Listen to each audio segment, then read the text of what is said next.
السلام علیکم پیارے بچوں، کل ہم نے مناجات کے 1 سے 12 تک الفاظ کے معنی دیکھے تھے۔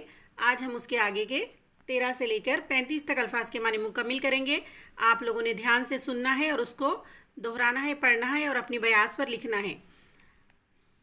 13 سے لے کر 35 تک الفاظ۔ مداوا، مداوا کے معنی ہوتے ہیں علاج۔ مداوا کے معنی علاج۔ سوزش، جلن، تکلیف۔ فریاد، التجا۔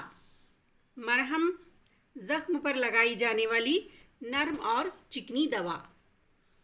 صلح، صلح کے معنی ہوتے ہیں دوستی۔ برسرِ پیکار، برسرِ پیکار یعنی لڑائی پر آمادہ۔ تقدیر، تقدیر کے معنی ہیں قسمت۔ درپے آزار یعنی تکلیف پہنچانے پر آمادہ۔ آئین کرم یعنی اللہ تعالیٰ کا رحم کرنے کا اصول۔ پردہ ڈالنا یعنی چھپانا، معاف کرنا۔ شامت اعمال یعنی گناہ، برے کام۔ خلق، خلق کے معنی دھتکارے، خلق کے معنی لوگ، خلق کے معنی لوگ۔ راندے ہوئے، راندے ہوئے یعنی دھتکارے ہوئے۔ خور، خور کے معنی ہیں ذلیل، رسوا۔ بدکار، بدکار کے معنی ہوتے ہیں برے کام کرنے والا۔ ذلت، ذلت کے معنی پستی، برائی۔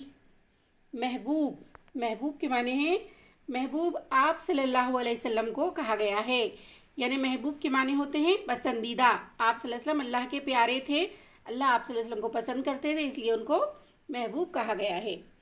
امت، امت کے معنی ہوتے ہیں پیروکار، تابع یا جماعت۔ حق پرست، حق پرست کے معنی ہوتے ہیں اللہ تعالیٰ کو ماننے والے۔ دلجوئی کرنا، تسلی دینا۔ تانا دینا، برا بھلا کہنا۔ بت، بت کے معنی ہیں مورتی۔ اور مسلم، مسلم کے معنی ہیں مسلمان۔ تو بچوں ان الفاظ کو بغور پڑھو اور اپنی بیاض میں لکھو۔ اللہ حافظ۔